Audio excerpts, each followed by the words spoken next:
After I got out of the Army, I planned to open a computer and security equipment store in the Chicago suburbs. The first thing I had to do was find a suitable location.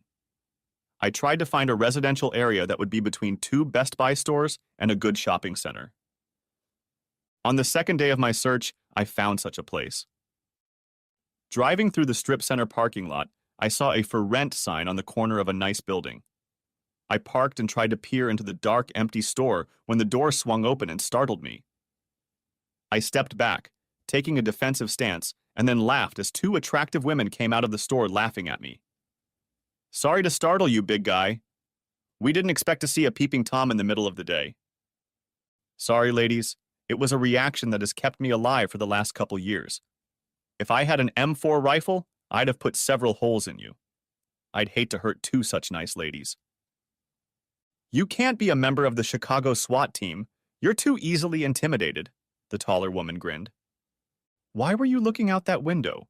Are you looking to rent the space?" asked the shorter of the two women. "Yes. Is this space for rent?" "My name is Carol Hughes. I'm a leasing agent for Midwest Shopping Centers. This is Susan Parker, our banker." At that moment, a tall, pretty lady reached out a tanned and muscular hand and shook my hand firmly. "How do you do? I'm Robert Rogler, but please call me Bob. If you need a banker around while you check out a vacant space, I guess asking about rent is out of my budget." Susan replied, "That's not the point at all. I'm confirming the lease to update the credit files. When the facility reaches a high enough occupancy rate, we'll lower the interest rate on the loan. Then it's the perfect time to negotiate a lease. How much is the rent per month?" Carol replied, $1,200 a month, plus you pay for electricity. I turned to Susan and asked, "How long does the lease need to be so Carol can get the interest rate down?" She looked at me perplexed and replied, "We only consider leases that are 6 months or more." "Okay, Carol, I'll pay you $1,000 a month for this property for 1 year, all up front. Can you do that?" It didn't take Carol long to do the math and accept my offer. After accepting the offer, she turned to Susan and said, "This guy is a wheeler dealer. He might make a good bank customer for you." "Yes, he might be a suitable customer. Here's my card." She looked me over from head to toe, from shoes to haircut and back again. Carol said, "I'll go back to the office and do the paperwork, but first I need to take Susan to the bank. For extra efficiency, I can take Susan to the bank and give her a chance to convince me to transfer my accounts to her bank." I hoped my smile didn't look too much like a smirk. Carol agreed, and Susan and I started walking toward the parking lot. I pointed to my brand new Corvette and said, "There it is, get in." Wow, what a beautiful car. I've always liked Corvettes, but I've never driven one. Since it was lunchtime, I asked, "Do you have time to have lunch with me?" She smiled and replied, "Yes." "Yep. Since I don't know the neighborhood, why don't you take us somewhere nice?" I then tossed her the keys and moved to the passenger seat. Out of surprise, she didn't know what to do. "I really don't know how to drive. Are you sure you want me to drive your new car?" "Get in, and I'll teach you how to drive." Her skirt pulled up her legs as she slid into the low seat. She focused on her instrumentation, not her modesty. I asked, "Have you ever driven a car with a manual transmission before?" "No, but I watched my grandfather drive his work truck, so I have an idea of how it's done." Without turning on the engine, I asked her to engage the first 3 speeds. When she got comfortable with the gears, I said, "You're holding the gear lever with confidence and purpose. I like the way you shift from gear to gear." She didn't respond to my remark in any way, but I saw her smile slyly at me. We didn't talk while she drove so she could concentrate on shifting gears, and I didn't make a horrified face at the grinding noises. When we pulled up to a very nice Italian restaurant, she asked, "What have you been doing for the last 2 years that struck you so much when you saw 2 women walking out of an empty store?"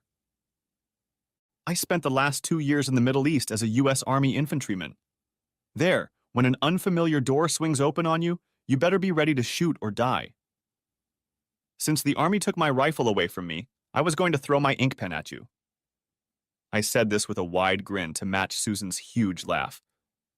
Why did you even want to join the army and go into this dangerous neighborhood? Okay, a little history about me. I'm the son of a U.S. Army colonel and an Iranian nurse. They met when my father was in the U.S. Army Signal Corps, working on radio intercepts of Moscow phone calls from Iran before the overthrow of the Shah of Iran, ears to Ivan. They married, I was produced, and I lived the first 18 years of my life as an Army brat. 4 years of college led to a dual degree in Arabic and computer science. They don't fit together, but they were two things that interested me. With a sense of patriotism and wanderlust, I joined the army and became an infantryman. Because I have special language skills, I was sent to where the action was taking place to be a translator for the troops. Was it as exciting as you thought it would be? Did you ever get shot at? It was more interesting than I expected. Yes, I was shot once. Maybe after our third date, I'll show you my wounds. Smiling sweetly, she replied, "Third date? Do I get a vote?" Well, if you want to see them on a second date, I can push back my modesty just for you, I said with a sly grin. We had a great lunch, and she paid for lunch, saying, "It's in the bank. I'm always on the lookout for good customers." As we drove to the bank, she said, "The girls in the window will be dying when I drive up in this one." Then show them a show, get out of the car, show your leg, and toss me the keys, which she did with brilliance and style. She turned and waved her hand at me, opening the door to the bank. Sam! I waited until she had been in her office for a few minutes, and then called her cell phone. "What time should I pick you up for dinner Saturday night?" "Who's that?" "A guy gives a girl a ride in his new Corvette, and she's already forgotten him. What a tragedy." "Bob, I didn't recognize your voice on the phone. 7 p.m. is good for me. Put on some decent clothes. I'll be dazzling."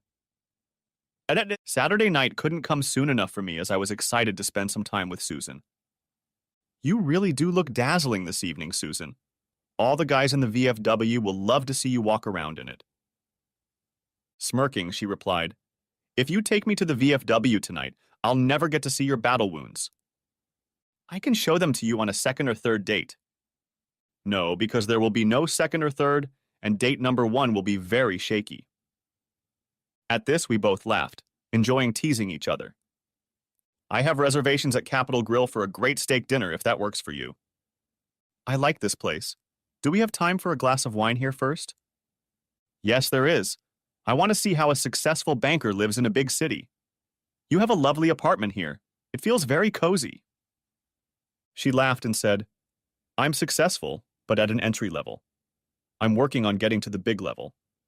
I bought this apartment 2 years ago, and one day the reasonable rent will go up so much that I won't be able to afford it.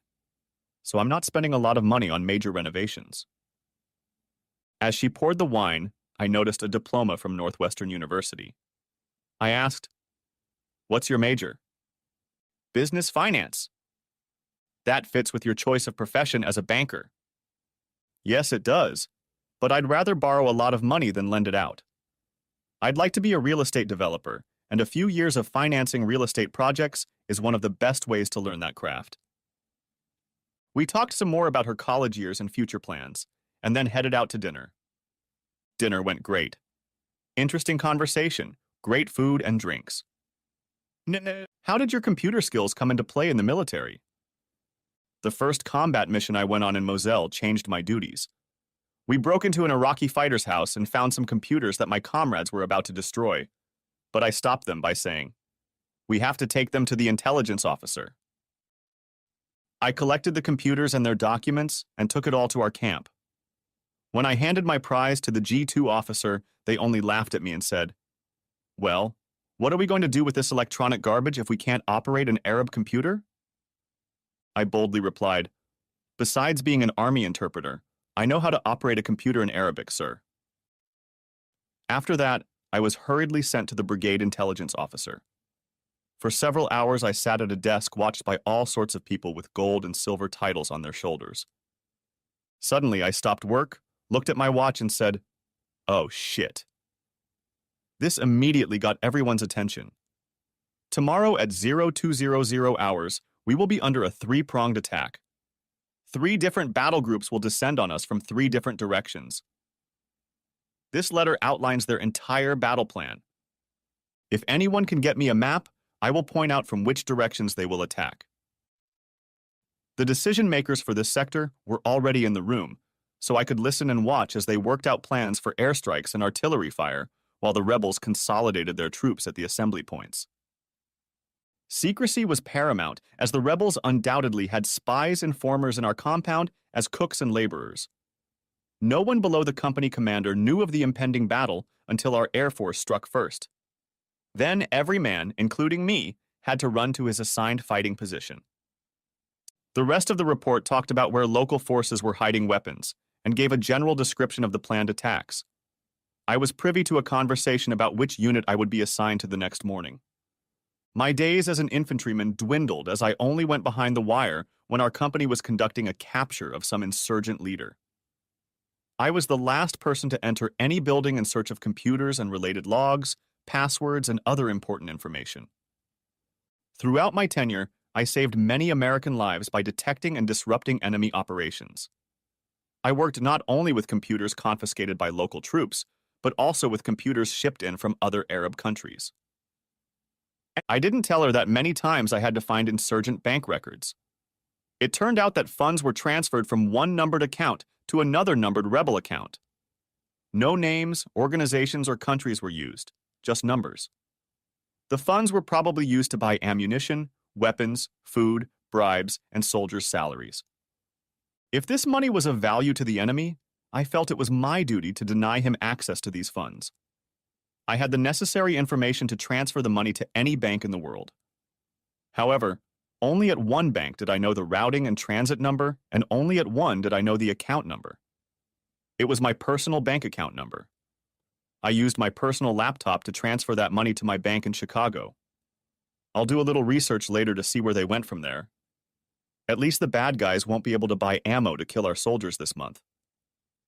That was my plan until I realized that the account where the released funds went had my name on it. I had to change that immediately. I asked for and received a 4-day pass to Switzerland, where I opened my own numbered account into which I transferred the rebel funds. No name, no address, just a number, a password, and a secret question. At that point, no one could trace that it was me.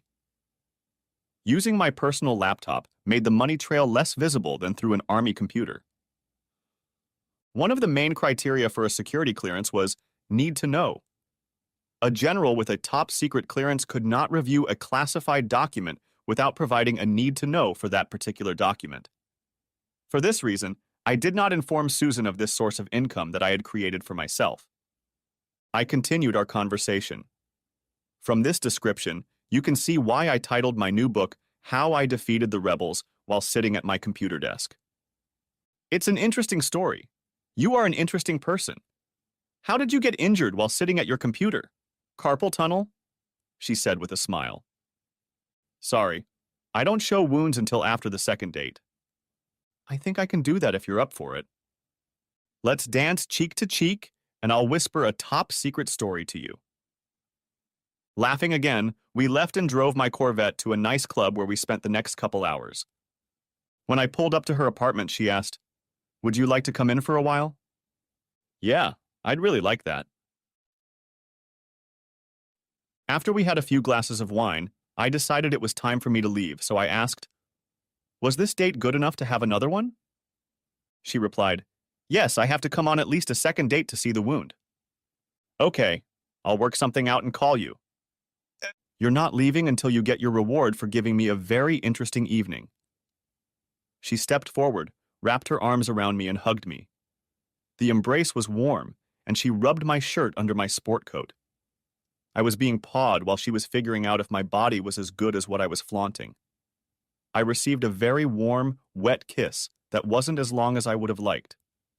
This prompted me to call her soon. On our second date, we had a quick dinner and enjoyed a jazz music concert in the park. She asked, "Would you show me your war wounds during intermission?"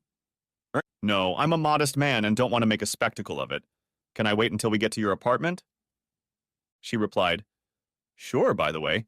Did you get a Purple Heart for that?" I got the feeling she thought I was tricking her. I braced myself for this and showed her a picture on my cell phone of me in my ceremonial blue uniform with the Purple Heart on my chest.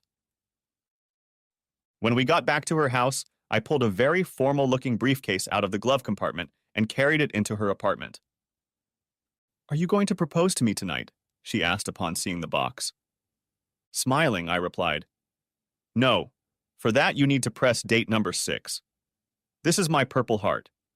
Open it and see if it has my name and the nature of the wound on it." She dutifully opened the box and was surprised to note that it was indeed a Purple Heart with my name engraved on the back. She read the order in silence until she said, "Shell fragment in the eye." "Right. Notice the scar on your left eyelid?" "How did it happen?" "I was in my quarters making myself an omelet when I heard a loud pop." "A gunshot?" she asked. "No, my egg was bad and it exploded. Part of it hit me in the eye. I went to the medical tent and they pulled out a shard of eggshell. They had to make a report and it said, 'The eggshell shard got in my eye,' so some clerk issued me a Purple Heart." At this explanation, she pounced on me, and after a few hours of talking, we got on with it. Over the next few weeks, I advertised for an office manager and was delighted when a woman named Betty Black came into my office at the store. She was about 10 years older than me and quite attractive. She was married to a police officer and had been laid off from Best Buy, but she knew the computer business better than their employees. She said her manager thought she was too old to identify with Best Buy's target market. I hired her that same day, and we were both very happy with the decision. By then, Susan and I were spending more time together. Life was exceptional until 2 men in suits came to see me. They both held out their badges, saying they were from the CIA and wanted to talk to me. I almost wet myself imagining what the CIA could accuse me of. They told me they wondered why there were never any facilities around the captured enemy offices. I just stared at them and experienced my first froth attack in years. Foaming is when you're so scared that your ass cheeks close so tightly that they pull the foam right out of the seat of your chair. They didn't accuse me of anything, just mentioned that recent hacks of rebel computers had revealed several complaints that an American had looted their bank accounts. They waited for my response, so I just shrugged and looked at them. Then came the big surprise. They wanted me to work for them as a private contractor. They would pay me $20,000 a month, but they had one condition. The first $500,000 of any funds confiscated from the rebels would stay with me. The rest, no matter how small, would go to the CIA. It turned out that I was the most efficient and productive of all the people who hacked into enemy computers, and they were willing to pay for it. They were confident that I could free a lot more from the Iranians than they were paying me plus my bonus. Obviously, they planned a careful accounting of our agreement. Although it wasn't said out loud, the implication was that if I reneged on their agreement with a private contractor, they might investigate further as to who was releasing insurgent funds. I had accumulated a nice nest egg of terrorist funds. Enemy clerks might think that some of them had transferred money before we took over their headquarters. Even if they knew Americans had taken their money, they wouldn't be able to trace where and to whom it went. By the time I finished my tour of duty in Iraq, I had accumulated over $1 million in Swiss bank accounts and $300,000 in a Chicago bank account. That's why the CIA wanted me to continue attacking the insurgents' bank accounts. The only reason I didn't sign up that day was my growing relationship with Susan. However, being a businesswoman, she decided that a $20,000 monthly paycheck was too good to pass up. I didn't bother to tell her about the bonus program. She was too busy working to think about marriage and relationship commitments, so I had her blessing. As it happened, she needed to move out of her apartment, and I didn't want to leave mine, so that night she moved in with me permanently. And it was a good night. Since security equipment was one of my company's products, I wired my apartment so I could see what was going on while I was on the other side of the world. I didn't bother to inform Susan of this. I showed her the usual security system that protects against burglary and fire. I offered her the use of my apartment so she would keep it clean and I would pay all the bills. With the money she saved, she could buy clothes to go out on the town with me when I returned. For this new adventure, I decided to spend 3 months in the country and 3 months in the States. I did this for two reasons. First, Susan was not a bad candidate for wife, lover, and friend, and I didn't want to be away for too long. Second, this job was very stressful, like any operation in a war zone. I was afraid of burning out and destroying the beautiful place I had created for my life in Chicago. My first stop on my way back to the Middle East was a meeting in Langley with the CIA officers I was to work with. They were bland people who viewed me as another asset worth more than a computer, but less than a Predator drone. They said they expected me to do well based on what my colonel had told them. They had simple rules. If I screwed up, the deal was off and I had to find my own way home. If someone died because of me, they could kill me or give them all the funds I had released. It all depended on the circumstances. It was a long 3 months during which I got into a huge pile of shit. There were dozens of unexplored computers scattered all over the command center. Some had files and papers on them. Most didn't. Since our guys weren't doing anything, the bad guys must have known the computer was missing and started a plan B. If I hacked into their computer, the information would be out of date and useless. So the first computers I worked on were the latest. They gave the best data that was important to the CIA. Gradually, I was able to get all the computers to reveal their secrets, and this was valuable information that could be used as background to refresh the data being analyzed. I hung charts on the wall showing the interactions between the insurgent squads. Our terrorist fighters showed no diligence in hiding or returning the freed money. I think the Iranians had enough cash, so they just transferred more money to the same accounts. As a result, most of it came under my control. Sometimes I would leave 1/3 of the cash in the account as bait for them to add more to it. With a numbered account, they didn't know who was withdrawing the money. The money could have been withdrawn by another rebel command group. Susan and I communicated on FaceTime every day. When it was 8:25 p.m. in Chicago, it was 4:25 a.m. in our compound. It was inconvenient, but worth it to talk to her. If she didn't have an early morning schedule, she would call me around midnight and catch me in the morning. I teased her for interfering with her dates by acting like a college controller monopolizing her late nights. She laughed and said, "You're the only man I want to talk to in bed." That made me happy, and then sad that I couldn't be with her. There was no way I could sit in front of computers for 12 hours a day. My mind and body would be so constricted that I would be useless to my employer. I began physical training with the Marines who made up the security contingent at our compound. We would gather early in the morning for calisthenics and then do a group jog in formation. Free weights were available at all times. At first, the Marines did not want any contact with one of the spies, but when they learned that I was an army brat working on a private contract for the CIA, they accepted me into their group. When the first 3-month internship was over, I met with the senior CIA officer in country to review my work. He was very pleased with the information I had provided him in a timely manner. He did not ask, and I did not mention the freed-up funds I had accumulated during that period. He asked, "Do you want to stay for another 3 months, or go to the States for 3 months and then come back?" "I am going back to the States to marry the most beautiful woman in Illinois. In 3 months, I'll be back here to continue my work. In the meantime, I've trained your raiding parties on what's important to capture when searching for a computer.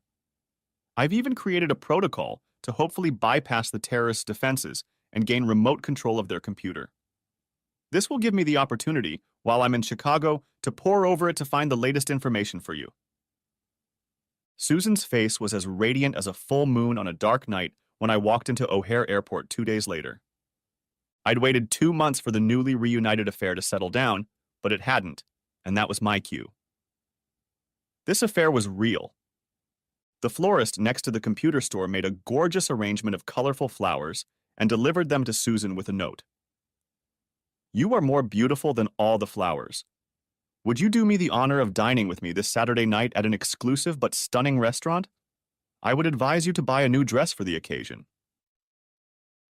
The restaurant I was referring to was actually a penthouse suite at the Hyatt Hotel. The concierge had beautifully arranged dinner for 2 on the balcony, overlooking the city, accompanied by a string quartet. The menu included some of her favorite dishes and desserts. The door to the bedroom was closed, as there were 4 dozen red rose petals on the floor that lined the path to the bed. She asked where we were going, had we been there before, and what food was on the menu? All of this remained a surprise to me, as did the limo that picked us up and delivered us to the Hyatt. The concierge met us in the lobby like old friends and escorted us to the penthouse suite. I swear Susan was practically dancing her way through the crowd of admirers to the elevator. People looked at us like we were movie stars. We had our own personal waiter for the evening, who offered us champagne flutes while we watched the city change to twilight and lit up with beautiful nightlights while sitting on the balcony. After champagne, a string quartet came out of nowhere and started playing. The dinner was great, the service was exceptional, and the chocolate volcano was magnificent in the dimmed lights. The string quartet left after dessert. The waiter refreshed our champagne flutes, left a domed silver plate cover on the table next to me, and departed for the evening. You made a lasting impression on me this evening. I lifted the lid and revealed a small purple velvet box. Oh my God, oh my God, oh my God, was all she could say. Her hands were trembling and there were tears in her eyes. I picked up the box and got down on one knee. She started to say, "Yes, yes, yes." Putting my hand up in a stop position, I said, "You have to wait until I do my part." She stopped saying anything, but began bouncing in her chair like an AD child under the influence of sugar. "Susan, I love you more than anything in the world. Will you be my wife and companion for the rest of our lives?" "Absolutely. I will marry you. If you want, you can take time to think about it. I've been gone a long time." "You've been gone too long, but I still want to marry you." It wasn't a very big wedding since neither of us had large families. She had more contacts in real estate and banking than family members. We flew to Savannah, Georgia, and enjoyed the timeless southern charm of that city. As we settled back into our work lives, she took me to a few of her social events with realtors and real estate developers who were her clients. Thus began a string of 3 months in heaven and 3 months in hell for me. On our wedding anniversary, I asked, "Do you know a good realtor who could find us a really nice house so I could come home?" "Yes, I know a realtor who can help you find the perfect house." "What kind of house would you like?" "My lovely wife will decide for herself what kind of house she would like. From what I understand, it can be a brand new house or an old one remodeled to her liking. The only caveat is that the total cost, including furnishings, finishes, and remodeling, must not exceed $1 million. My wife dropped a glass of iced tea and it shattered on the floor. "You're kidding me. How are we going to be able to make that kind of payment? This is a cruel joke." "Darling, I have some investments unknown to you and we can easily do that. I wanted to make sure you married me for love, not because of my immense wealth." She slapped my right arm and curled her lips in a grin. "Asshole. By the way, this will be a cash deal, no financing required, so use your house hunting skills and find us a great place to spend our eternal honeymoon." Susan made an amazing deal with a divorcing couple who wanted to sell their home quickly for cash.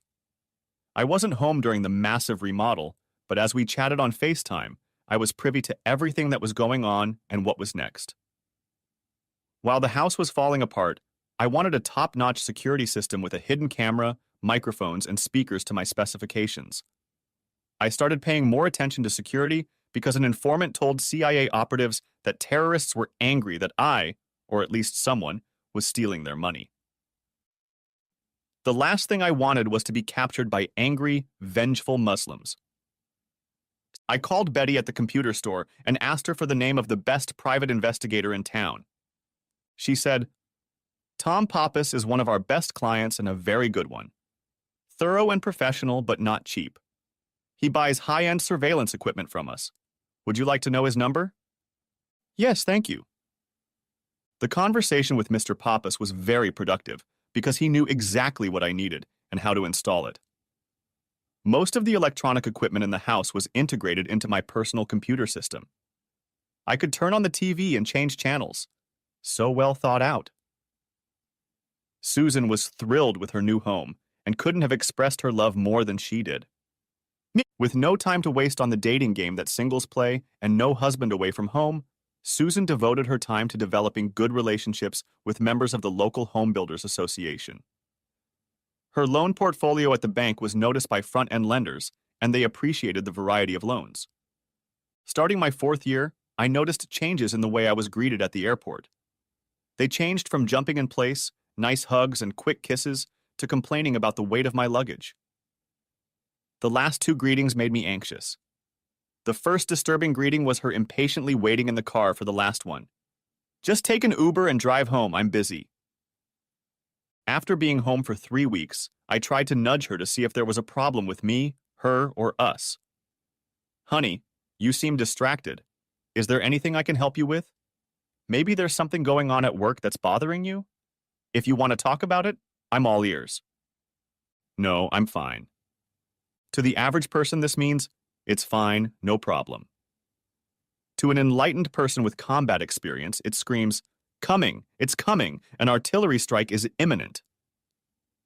I remained silent and continued reading the news on my laptop. A few minutes later, I heard her say, we have nothing in common anymore. I'm busy at work and you've been thousands of kilometers away from me for 6 months. While you're here, you're still sitting at your computer working on something in Arabic. What are you, an Iranian spy or something? I would have laughed, but now was not the time. I defiantly turned off the computer to give my attention only to her and said, no, I'm not a spy. You can see that my assignments are from the U.S. Department of Defense. I go through terrorists' computers to gather information about their locations and plans. It's important work for our country. Well, that makes my husband a boring and uninteresting person, and I don't like it. What would you like me to do to be a more interesting husband? I'm open to suggestions. Knock me off my feet. Make me feel important. Just do something. All right, my dear. Here's my plan. Let's go to Vegas and then LA for 2 weeks.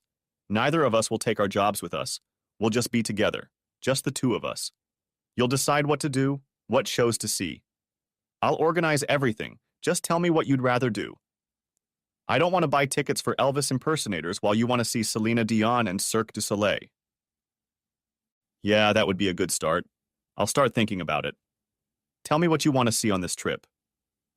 I want to see my wife happy. That's all I want. I guarantee you that I will start paying more attention to you and your needs starting today. The next morning, I began my part of this marital equation. Namely, what the hell is going on here? The trip to Vegas was a wait-and-see tactic to gather information about what was on my wife's mind. Does she have a lover? Who is she spending time with? Am I worrying for nothing? After lunch, I met with Mr. Pappas in his office and explained my situation. I would like your company to monitor my wife's comings and goings. Either you or I can install a car tracker on her Audi. I have already installed a beacon in her cell phone and can connect you to that device. And I will be out of the country from September 1st to November 30th, but I can be reached by phone or email. You have already installed a very sophisticated camera system, and I can share information with you as needed. If possible, I would like access to any important information as soon as you discover anything suspicious. There are 2 reasons I wish to utilize your services. There are rumors that the rebels in the Middle East have put a bounty on me, and I want my wife to be protected while I'm gone. She doesn't need to know about this as it will frighten her. I don't want her to worry. Another reason is to keep an eye on her in case she has an affair. This could be the bad guy's way of getting to me. Either way, I have to be ready for any trouble. Wow, Mr. Pappas exclaimed. You seem to know my business protocol better than I do myself. I hope I can live up to your expectations. It will be my pleasure to work with someone as knowledgeable as you. Of course, you know that this task will be costly. I expect an upfront payment plus monthly expenses, depending on what services will be performed in any given month. I understand and will transfer the money for the first month if you let me know your account numbers. Thank you for your help. I then set out to do my own investigation. The first thing I started with was Susan's closet, starting at the bottom and working my way up. Every shoebox was opened and inspected, including anything hidden in the toe of the shoe. The wooden shoe shelf was lifted up and inspected from the back. I then looked in every pants, jacket, shirt, or coat pocket for pieces of paper or hidden items. I even lifted paper from all the shelves looking for clues, but found nothing. While putting my jacket away in the hall closet, I saw a small travel bag that I hadn't noticed before. It was closed with a small brass lock that was easily opened with a paper clip. Inside was a travel set of French underwear, several sets of cheap clothes and shoes. There were no price tags on the items, and they all looked like they had been washed several times. Now I knew why there was no sign of boyfriends or lovers on my cameras. She was on her way to see him. But who was this he who was entertaining her and making her act like a tramp?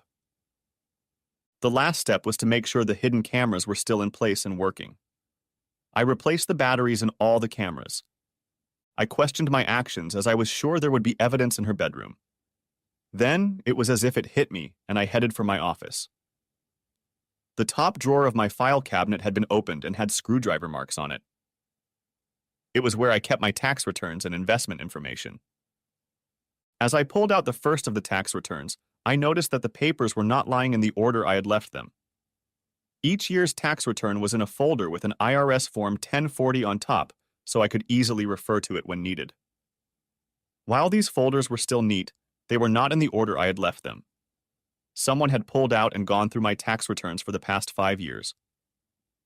Susan always signed our joint returns, but she never looked at every page and wasn't interested in anything other than how much extra I had to pay. She would tell me she wanted me to overpay so we could have a tax return and considered it a gift, not a return of my own money. I could tell that the investment folders had been rummaged through as well, as there was always the most recent statement in front of each folder. These statements were for IRA and Merrill Lynch accounts that had been opened through my computer business, my work in the military, or the CIA. There was no record of my offshore or Swiss bank accounts in that box. The only reason she wanted this data without asking me was to prepare for divorce alimony payments. The bottom drawer had also been invaded, but there was no defamatory information there. I looked around my filing cabinet to see if I had missed any other sign of perfidy. Behind the cabinet where the printer was kept, I found last year's C declaration for the computer company. It looked like someone had pulled the files, copied them, and put them back in the drawer. This particular page must have fallen out of the stack after being copied. This begs the question, where did these files end up? Were they in the attorney's office or in the safe? In the corner of my office is a large gun safe that holds my guns, the key to the gold coin safe, and several paper copies of offshore accounts I keep.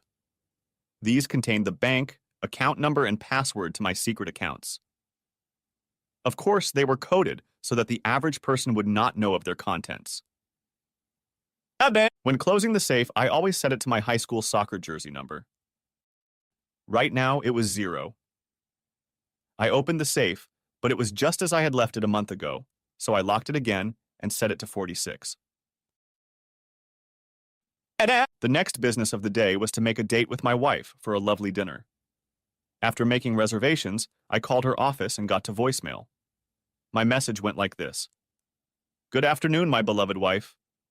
Would you do me the honor of dining with me tonight at 7 p.m. at Le Chez Restaurant? Call me when you can so I can hear your beautiful voice. Goodbye. After the call, I texted her and asked her to read my voicemail. After the invitations were delivered, I put a beautiful new dress on the table that I hadn't seen before for her to wear tonight. The alarm clock was set for 5 p.m., so I had plenty of time to take a nap, shower, and get ready for her arrival. The alarm went off on time, but I didn't get any texts, emails, or voicemails, so I called and got to voicemail again. I called after showering, shaving, and changing into my best suit, but there was no answer. The computer in my office gave me some interesting information about Susan's cell tracker. It showed the location, which turned out to be a high-end office apartment building next to her bank office. The cell phone had been there for several hours.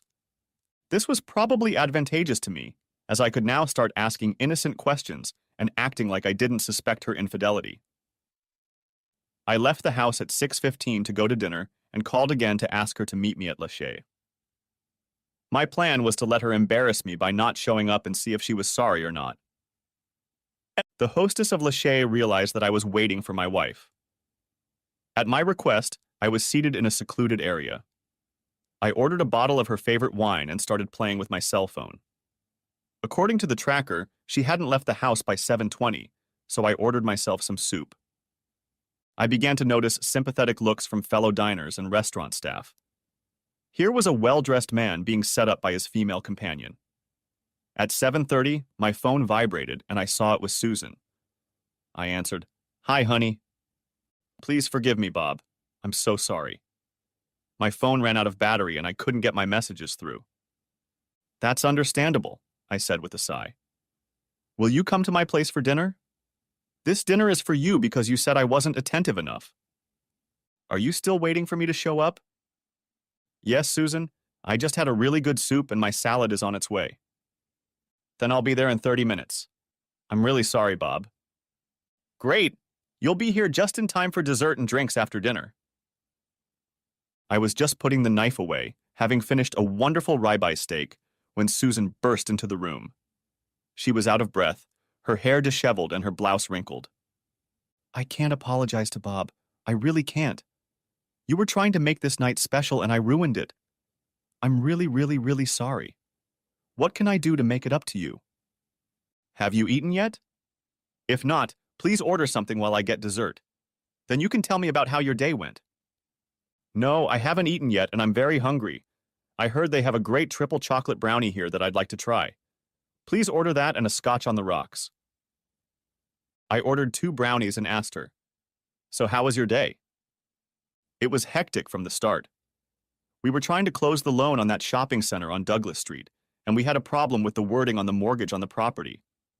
The bank thought we were mortgaging 2 buildings, but the borrowers thought it was just one. "Did it take all day?" "No, it started in the afternoon and we've been working on it until now." "Who was involved in these marathon negotiations?" "Why all the questions, Bob? It's just another day at work for me." "After you haven't returned my numerous calls and texts, and then embarrassed me by having everyone stare at me and my 2-chair bottle of wine, I think you need to tell me more than just, 'It's just another work day.'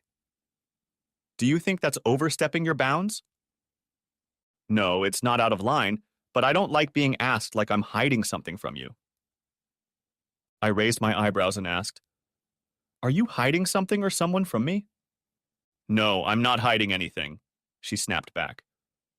"Then why are you so adamant about not telling me where you've been and who you've been with? I'm not trying to interrogate you. I'm making small talk, and many people ask questions about how their spouse's day went, including questions about the people they worked with that day. It's very common, but if you think I'm invading your privacy, I won't ask any more questions about today. Why don't I turn the conversation to a more neutral topic, like the weather?" "Don't be so smart, Bob. I thought today was quite warm for this time of year. Have you had time to enjoy the warm, sunny day?" "Okay, I'll play your damn game. No, I haven't left the office until now. They brought us sandwiches. You know how much I hate sandwiches. It probably ruined my mood and made me grumpy with you. I'm sorry I snapped at you." "That's okay, honey. I love you whether you're grumpy or not."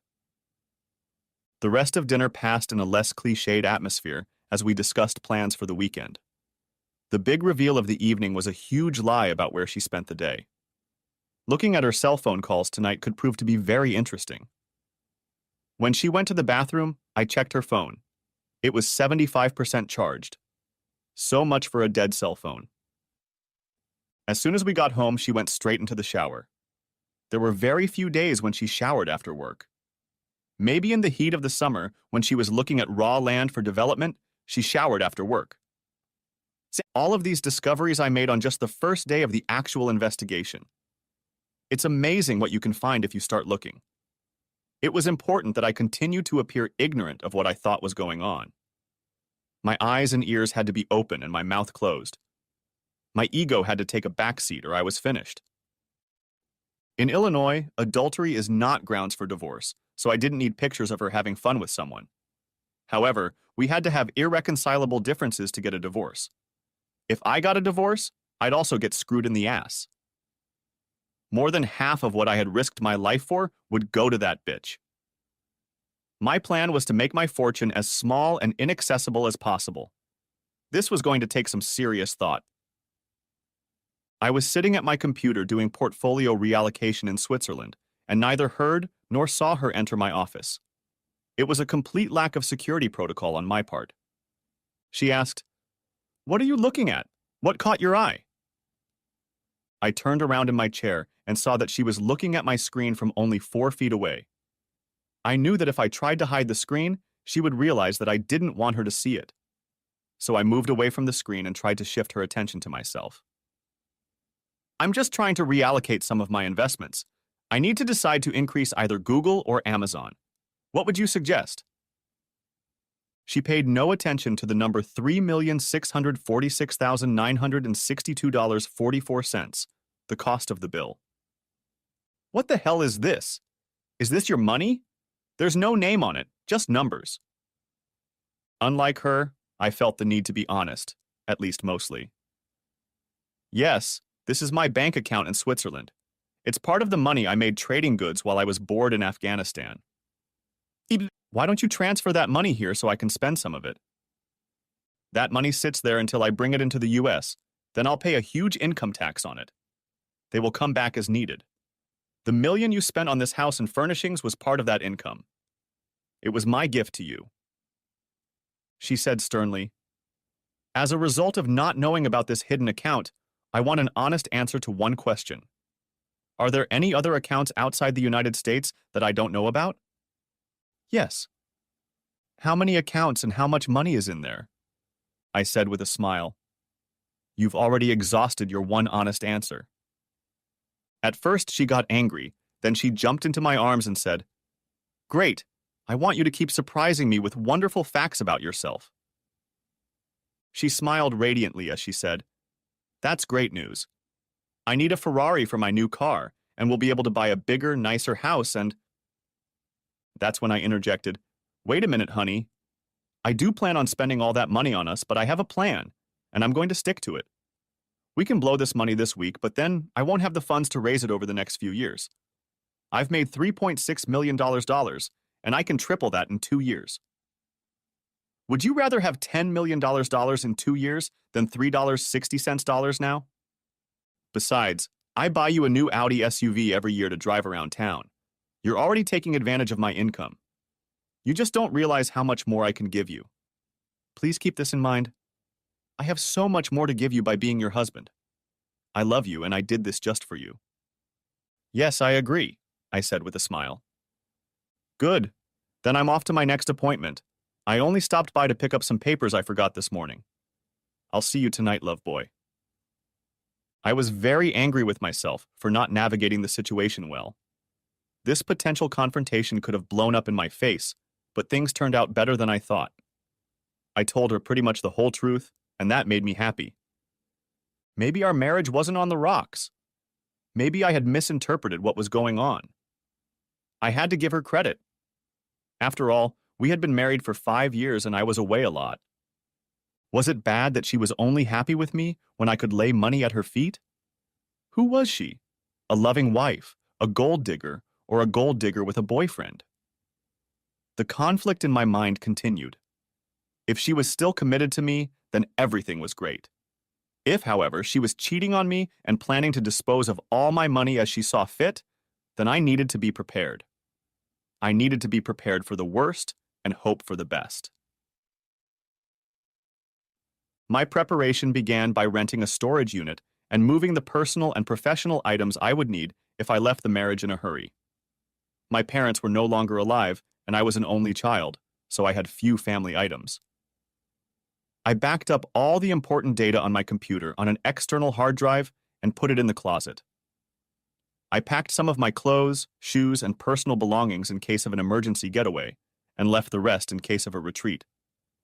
An army never retreats, but can conduct a strategic withdrawal. I didn't want it to seem like I was leaving. Then, I could leisurely leave at a certain time without looking back. I was doing something I hated to do, but it was better to overdo it at that point than to be caught off guard and not be able to come back. I had a lot to lose, and I wanted to be ready for anything. The most important step involved a trip to Langley to see my supervisor. My request was for a new name for Robert Rogler. I informed the boss that the rebels knew someone was pirating their working capital, and now there was a price on the criminal's head. Me.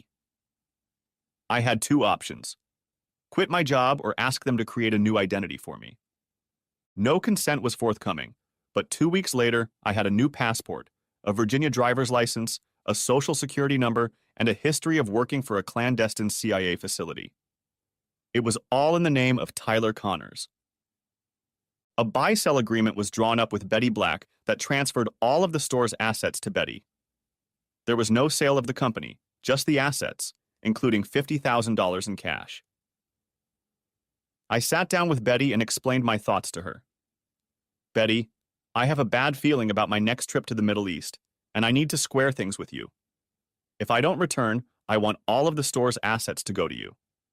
That includes all merchandise sold, accounts receivable, and cash in the bank. You're not buying a corporation, just the assets. Any income tax problems fall on the corporation, not you. I will probably be moving some funds through the corporation over the next few months as I restructure my financial statement. Don't worry, this will not affect you. The purchase price of all assets for you is $50,000, and you will pay my inheritance if I don't return. Do you have any questions? Yes, I do. Why are you doing this for me? You have been my friend and business partner for some time. You've done most of the work. I've been in the background, but there's a catch. One day you may be contacted by Tyler Connors, by phone or email. If so, I ask that you do whatever he asks, no questions asked, without discussing it with anyone else. That includes your husband. I guarantee you that I have nothing to do with smuggling. You will not be asked to commit a crime, just do him a favor. I am deeply indebted to this man. He has saved my life several times, and I am indebted to him. Do we all understand? I understand, Bob. But I wish you wouldn't talk like that. It's bad luck. Thank you for thinking of me, but I'd prefer that you come back and we still work together. That's my wish too, but wishes don't always come true. I wanted to make sure that if something bad happened to me, you would be taken care of. Susan made a firm promise to herself to be a more passionate wife, for in the evenings she almost set our mattress on fire. Mr. Pappas found nothing wrong with her behavior. On several occasions, she disappeared into a luxury apartment building owned by Silas Cohen. She would be in the building for hours at a time, and Pappas would try to find out the name and room number of whoever she was meeting with. Susan had set aside the last 3 evenings of the following week for the Home Builders Association seminar and convention. She told me she would be home late each night. I looked over the convention materials on the kitchen table and asked about the dance on Saturday night. She replied, "Yes, a big dress-up party. Best suit or tuxedo for the men and little black dresses for the ladies. There will be a live band and an open bar. I'll probably be home very late." It says here that spouses are invited to the party. Do you mind if I go with you? You say I need to have more fun. We haven't gone to a dance in a long time. It could be fun for both of us. Susan didn't show much enthusiasm. You don't know anyone, and I'll have to work the hall to develop a business relationship. You might have to sit alone for an hour, and you don't like that without a computer in your lap. I realized that last comment was in the category of snide, but I ignored it. Obviously, I wasn't wanted, and that said I should be sure to go. That's true, but you want me to change, so I'm changing my bad habits by attending events you like.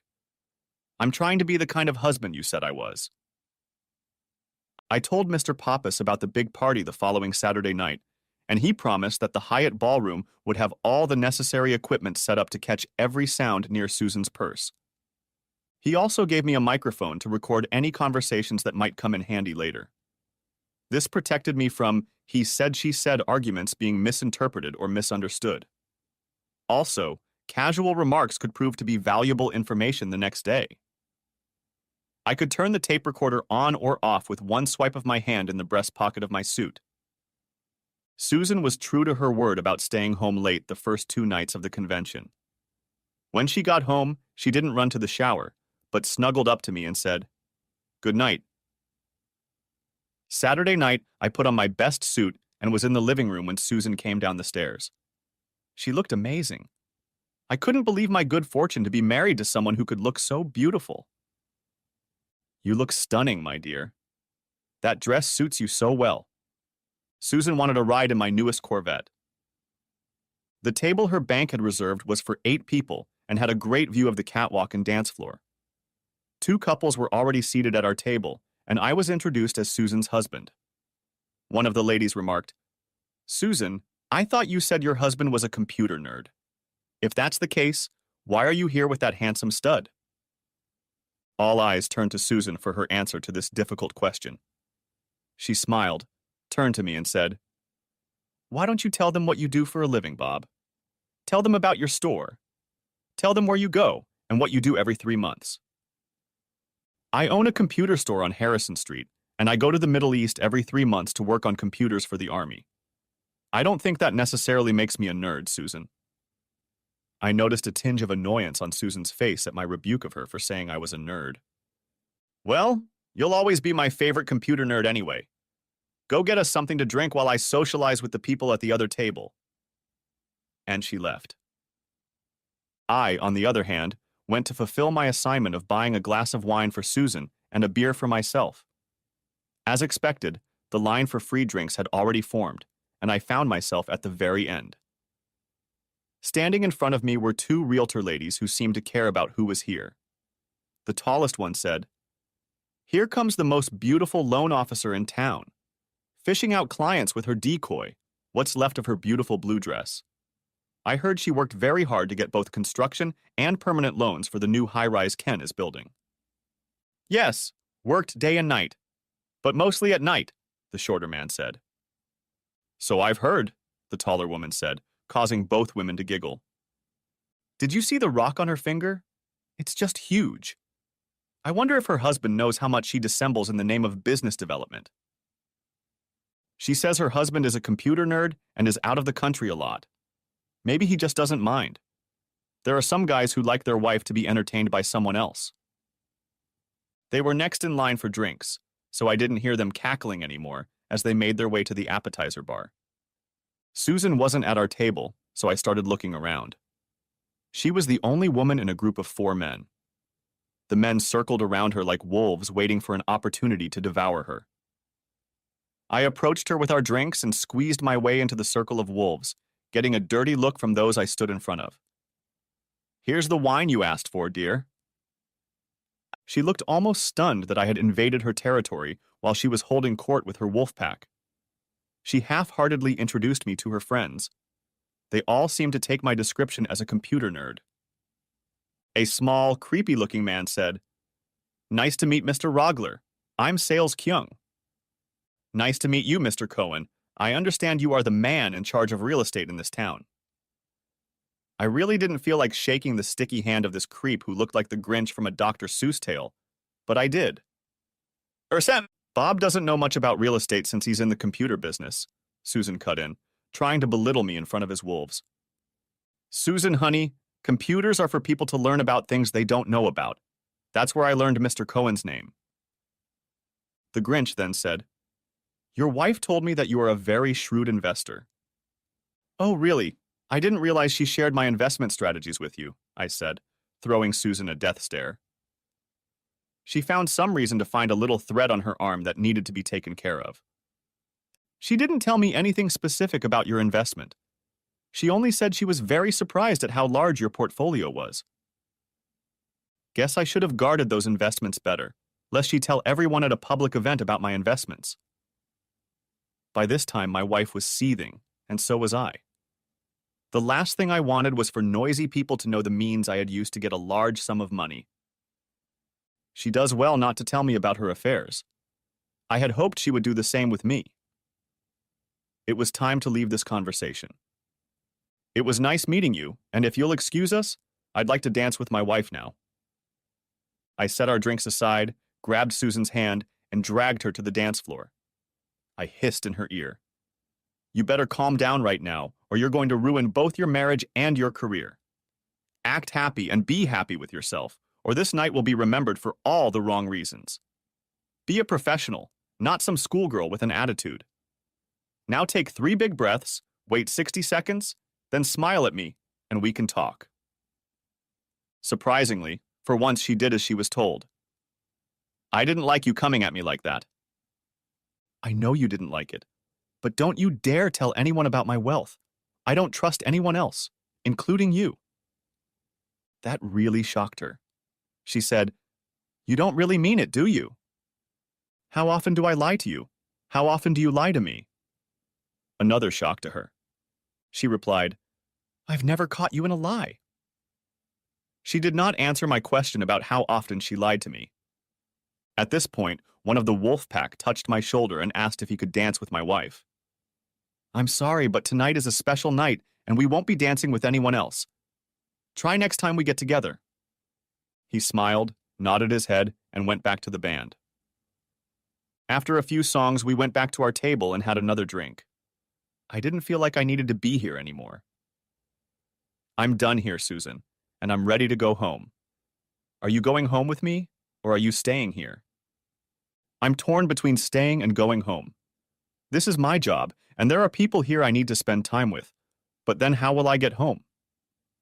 I said sternly, You could call a cab or Uber or get a room for the night. You're a big girl. You can make adult decisions. You make big and small decisions every day that affect your life. You just have to evaluate the risks and benefits of each decision. My decision is to come home. Your decision is what you will do here. I hope we've both made the right decisions. She had a strange look on her face when I finished my admonition. I took her hand, held it up, kissed her big diamond engagement ring, and said, I love you, baby. I love you too, came the reply. Mr. Pappas's microphone was in the purse she was carrying.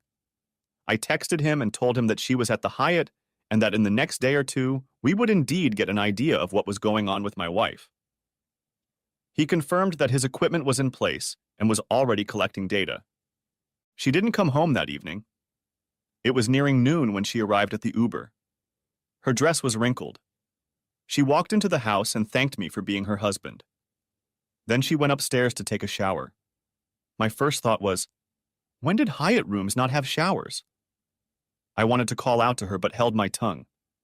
She was tired after a late night and said, I'd like to have coffee and toast and then go to bed if you don't mind.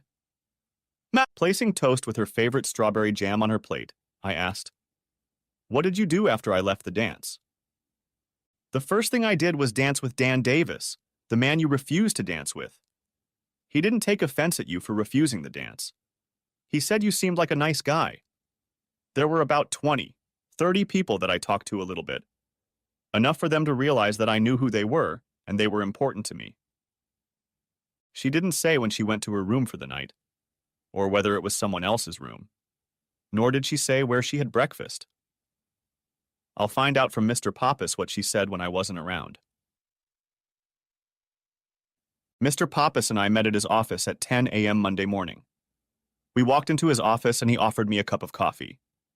I replied, I don't know exactly if I want a cup. I probably don't need caffeine, considering what you found out about my wife. Then here's a bottle of cold water for you. I thought, that's not a good sign. If you don't mind, Bob, I'll outline the information we've gathered, in chronological order, starting with the first day of work and continuing through Sunday morning. Using the locator on Susan's cell phone, we found out that she had lunch that day at Mr. Sales Ken's high-rise office building.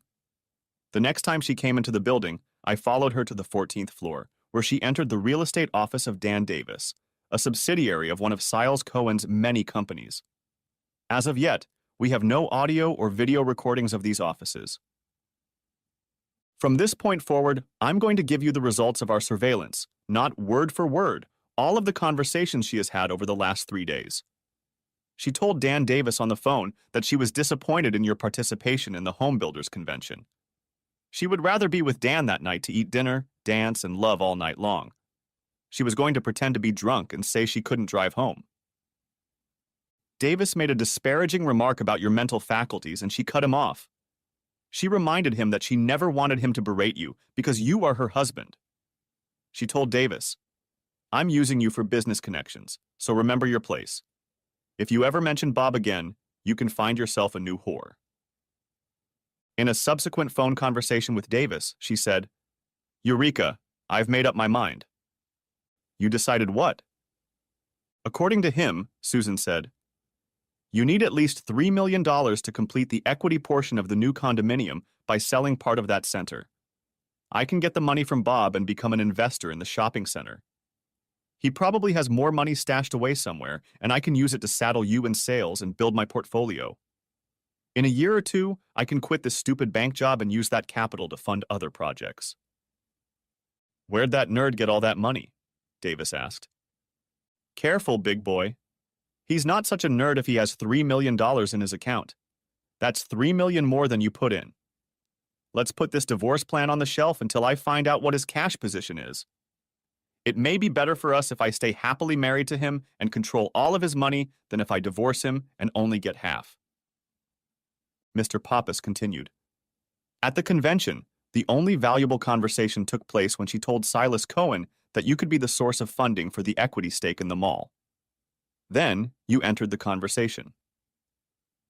After you left the dance, she invited Davis to dance with her. There she said, Bob has gone home, but he may ask someone to watch me as a check. He made some interesting remarks and I think he suspected something, so we have to be careful. This will be our only dance, as you and I will have to spend the rest of the evening apart. I'll get a room and sometime after midnight, I'll call you on the Hyatt phone to come to my room. Mr. Rogler, I'm not going to replay or repeat your wife's conversation with Davis after midnight or the next morning. They are not something a husband should listen to. They are your property, and you have paid for them. But I'll keep them so that if you want to reconcile with your wife, you can listen to what she thinks of you. Do you want to continue the surveillance this week? Slowly, the words came off my lips. Please continue the surveillance for the next 2 weeks and then turn it off. I would like to listen to the recordings, but I understand what you are saying. I am grateful to you for helping me keep my sanity and focus on my future. I will need both of these facilities. For parachutists, next to the side door of a U.S. Air Force C-1, 131A is a green button that, when lit, means go. You pull yourself as close as possible to your parachute teammate standing in front of you. Then you dive into your future. Without looking around, without thinking, you just go. Today was my go day. I closed all of my IRAs knowing that Robert Rogler would have to pay ordinary income taxes for early withdrawals to their personal account. Robert would also have to pay capital gains tax on the Merrill Lynch account that was closed and transferred to their account. I changed the beneficiary on the life insurance policy to Wounded Warriors Project. The joint credit cards were maxed out to buy Krugerrands. I traded my Corvette for Bitcoins. As Robert, I signed a power of attorney for Tyler Connors to handle any business affairs he might need. The safe deposit box was emptied and closed. The funds from the Swiss bank that Susan had discovered, as well as the IRA and Merrill Lynch funds, were transferred to another account in Grand Cayman. I left some of the money in the joint account and transferred most of it to the Grand Cayman account. Robert Rogler would have to pay a lot of taxes to his widow. All the guns, records, gold coins, and important papers stored in the gun safe were moved to the vault. In its place in the safe was a flat box containing $1,000 in $20 bills. In the middle of this impressive stack of bills was a package of Disperse Red 9 Plus tear gas, which bankers use as bait money. When a robber demands money in a drawer, the decoy money is given out first. The package explodes 10 seconds after it is taken out of the drawer, spraying the money and the thief with red dye. Thus, the money becomes useless, and the thief can be identified. When Susan picks up the money, tear gas will also be sprayed on her, reminding her of the tears I will shed as a result of her betrayal. On a piece of paper, I left the combination to the gun safe they had tried to open earlier. That same night, Susan began to talk me into using some of the Swiss money she had seen to invest in the mall. She wasn't demanding, but very subtly made it clear that a woman should make her man do what she wanted. I said, "That sounds like an interesting investment for us. We don't have any real estate to take advantage of depreciation and lower taxable income. Why don't you prepare a full analysis for us? I want to know who else is involved in this deal and the background of each of them. I decided that this way she wouldn't bother me and I could finish all the projects I had going on. The next morning, I needed to find a place to live for Tyler Connor, and I decided Scottsdale, Arizona would be a nice change from Chicago. Having spent 6 months a year in the Middle East, I was used to the hot, dry climate.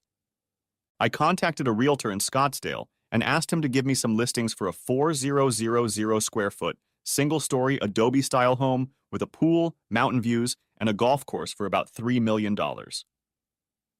It would be a cash sale so I could close the deal quickly. It's amazing how the words cash sale and $3 million affect a realtor's enthusiasm. I didn't feel like spending time with Susan at all. The feelings of love and adoration were gone. Hate tried to work its way into my mind, but I held it back with sweet revenge. Revenge would make me happy, but hate wouldn't. That's when I realized I was better than some guy who ruins the rest of his life by hating his cheating wife. I will not be defeated by that bitch. My revenge will make me laugh and rejoice whenever I think of her. To perfect this concept and keep perspective, I needed to get away for a few days. I told Susan that I had to go to DC for a few days to meet with my employers. Instead, Tyler booked a red-eye flight to Sky Harbor in Phoenix to buy a new house. Susan didn't offer to drive me to the airport. The only way I could think of for her to see me off was to confirm that I was leaving so that asshole Davis could take my place in her bed. In Scottsdale, I opened my bank accounts as a new man, Tyler Connors, a single man with a lot of money and a desire to spend it. I figured I would do well here. After opening the bank accounts, I instructed that $4 million be transferred into my account, $3 million from the Swiss account, and only $1 million from Grand Caymans. The houses presented to me were perfect, and I got what I thought was a good deal on exactly my type of house. I talked to my realtor and asked him for an extra favor. I wanted to ship the items to his office.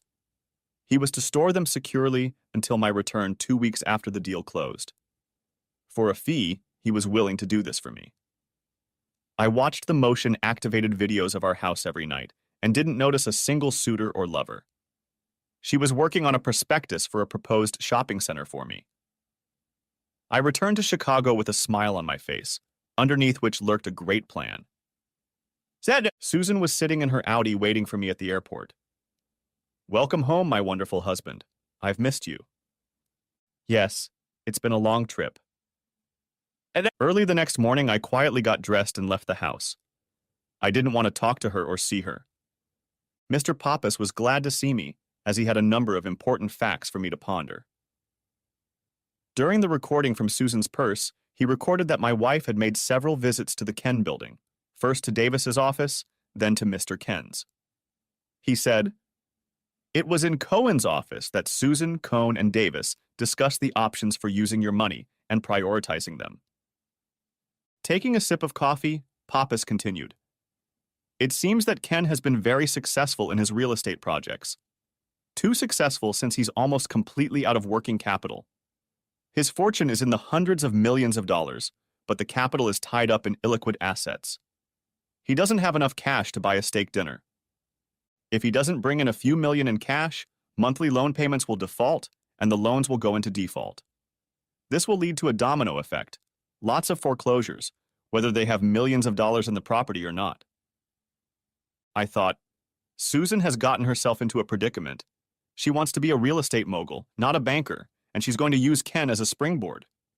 If Cohen's empire collapses, she'll lose the opportunity to become a real estate mogul. The bank will also suffer, since she made most of Cohen's loans. If she makes a big loss to the bank, she'll lose her career in banking. Now for some less pleasant information for you, Mr. Rogler.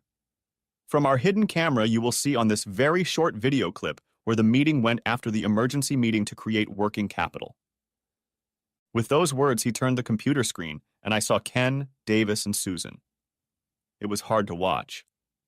Mr. Pappas turned the screen around and said, "This is more than you need to see." That just confirmed my decision. Susan came home at 6 p.m. and happily prepared a wonderful dinner for us. She asked, "Would you like to review my prospectus tonight?" "Yes, I would like to," I replied enthusiastically. "Would you like to make a presentation or just have me read it?" She replied, "Let me have a whiskey first and make myself comfortable on the couch." Susan described the property and its low debt-to-equity ratio very well. The net rental income covered principal, interest, insurance, and tax payments by more than 1.5 times, which was very attractive. The other partners were solid people in the real estate world. Everything looked like a good deal. Except the Wall Street Journal knew better. The corporate offices of the anchor tenant were discussing closing poorly performing stores. Without an anchor tenant attracting customers, all the stores would experience a drop in revenue. They will ask for lower rents. And then there's the low loan-to-market value ratio and good credit service coverage. The building's property taxes have not been adjusted in 3 years, and if the tax increases in other comparable buildings are an indicator for this property, taxes will jump a lot. She said, "Mr. Cohen did not want to take money out of this income building, but he was trying to get his new luxury condominium project underway and needed the cash. This is an amazing opportunity for us, darlings. It will fit perfectly into our portfolio as we will get monthly cash flow and accelerated amortization to cover my income in the Middle East." "Wow, that's great. Let me look at the numbers myself tomorrow. I may want to invest more than the $3 million you suggested. Is that possible? I could use some of my other accounts to fund an additional amount." She exulted at the thought that I could invest that money in her financial future. How surprised she was. The next day, I pretended to study the business proposal with great care. This deal was a real turkey that couldn't take off. I called her and asked if she would mind if I showed it to some of my overseas business acquaintances. She replied, "Oh yes, please show it. It will make the deal even better for us." I thought, better for us? Please define what we is. Are we a married couple or the two assholes you are entertaining as we? I realized it was about her and her jackasses. So I said, "I'll call my friends and see what I can do." She replied again, "I totally love you." I mumbled something unintelligible in response. I spent the rest of the morning loading my valuable cargo, guns, ammo, gold coins, silver bars, and documents, into a rented Cadillac Escalade for the 26-hour drive to Scottsdale. Items that were either forbidden to carry or I didn't want to entrust to someone else were carefully loaded and hidden. I called Susan and told her that my friends liked the idea, but wanted to discuss it in person, so I would be flying to Phoenix that afternoon to meet with them. She was very excited that I was working on getting new investors. She asked, "How much money do you think you can raise?" I could easily risk another $2 million of my own money, and we'd get a total of $5 million. Based on my earlier conversations, there could be another $5 million added to that from other participants. "That would be perfect, Bob. Just perfect," she squeaked. I had booked a motel room for that night in Kansas City so I could get on the long trip soon. I also hired a security company to watch over the car in the parking lot overnight. On the road, I bought a gun safe of the same make and model as the one in Chicago and arranged for its delivery to Tyler's new home. Sirius Radio was my companion, but it was just background noise that prevented me from making plans and plotting. The trip went without incident, and I spent time gathering the bare minimum of household necessities. It was nice to get away from Susan and her constant attempts to give my fortune to her and her buddies. A week later, I returned to Chicago and told Susan that I had put together a $10 million package for myself and my friends. I told her that our group would need to set up an LLC to hold the investment and spent 2 weeks on that project. Next was the actual investment document, which took a week to prepare, and then another 2 weeks of haggling over terms, costs, and other nonsensical points. Lots of attorney's fees for a project that would never happen. I was stalling, procrastinating on this deal so Ken would burn through all the money he had. Maybe he wouldn't have waited for just my $3 million, but he would have waited for $10 million. Greed makes people do stupid things. He was the kind of crook who will take all your money if offered. One morning before Susan left for work, I said to her, "We're almost done with the paperwork. There are only a few items left, but I can see us signing the document as early as this week. We will sign as new investors, but the paperwork will say that the deal will not be finalized until the funds are in your bank. This assures you that we will become investors, but only after the money has been deposited into Cohen's account. All the paperwork will be completed before I leave for the Middle East. The money will arrive in a few days. Now, Susan, we need to discuss our future. I wish you would stop working so hard for others, like the bank. You can take care of our investments and live a more leisurely lifestyle. Maybe even think about having children. What do you think of that plan?" "I like it, Bob. It would be great for both of us." "How great, thank you, thank you, thank you, thank you." She walked out of the house a happy woman. I later learned from Pappas that she was so happy she went straight to Ken's office building and entertained both Davis and Creepy Ken. Ken made Susan count every million they would make this year. The next week, I went up to Cohen's office and signed the final papers to buy our fictitious company into the mall property. Everyone was happy and congratulated each other. Davis and Cohen looked at me with a smirk that said, "I am entertaining your wife and bilking you out of $10 million. I smirked back. "You can keep your damn wife and never see a penny of the $10 million. You might not even have a penny of your own left when I'm done with you." Of course, Ken had to come over to me, put his hand on my shoulder and ask, "When's the telegram coming?" "We will collect all the funds in my account in Switzerland and then transfer it to your bank.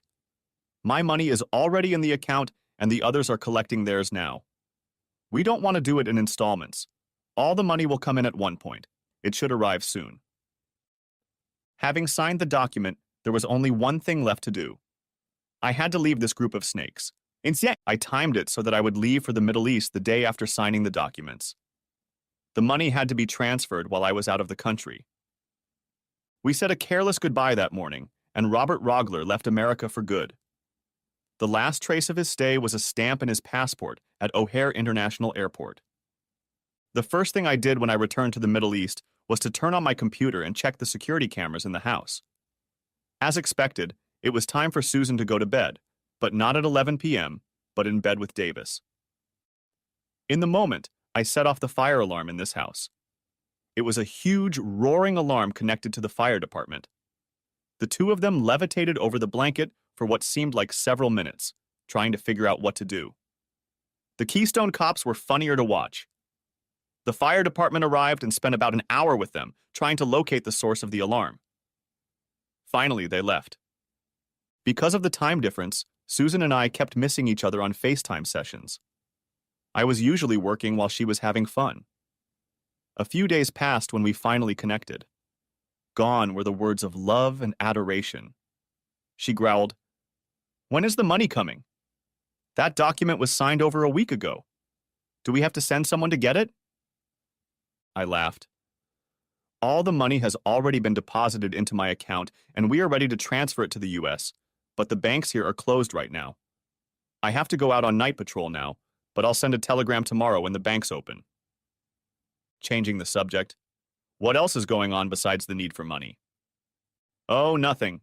Same old work. I'm busy, so I gotta go. Love you." "Yeah, me too. Bye." It was the night Robert Rogler died. It was the perfect time for her to be alone.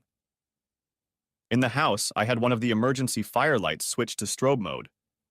In another room, I had a speaker ready to sound my message. I turned on the strobe light and saw her jump up from the bed. Then I said in a loud voice, "Susan, Susan, help me. They're killing me. Please help me. No, no, no, no, no, I love you, Susan."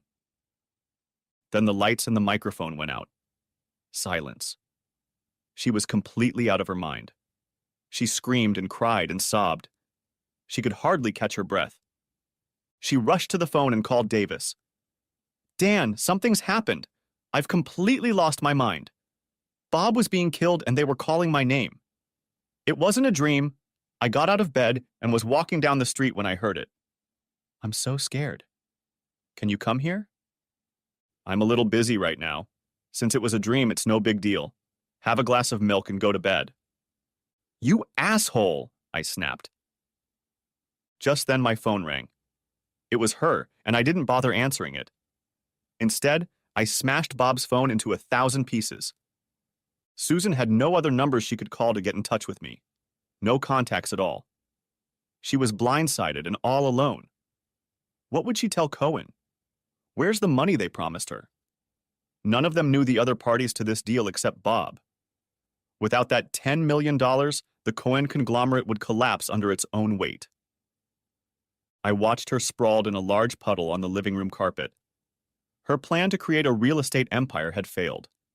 She would most likely be fired from the bank, and then she would lose her sources of income. Her bank salary didn't cover her lifestyle. Bob's money provided that.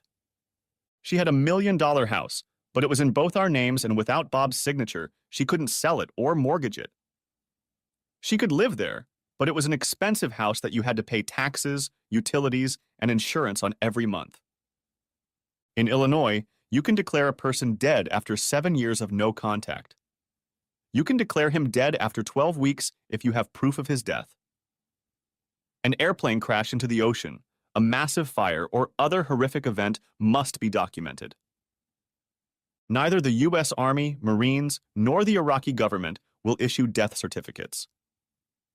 Bob asked his CIA supervisor to freeze his personnel file, not to admit that the CIA had any contact with Robert Rogler under the pretext of protecting his family from insurgent retaliation. Robert Rogler will cease to exist. Tyler Connors would take over the position formerly held by Bob Rogler. Susan would have to wait 7 years to sell the house. She didn't have the codes to Bob's offshore accounts. The only money she had now was what she had earned from the bank. I hated to part with the $1 million house, but I was still going to lose at least half of it in the divorce. The remaining $500,000 was a big price to pay for leaving. I watched the drama over the next few days while she hoped Bob was alive. Now we were ready for the final act of the play. Like many other servicemen overseas, their wives and girlfriends often cheated on them. When my Marine buddies found out about my problems, they asked if they could help. You know, beat the shit out of someone. I, on the other hand, wanted something more lasting and fun for myself.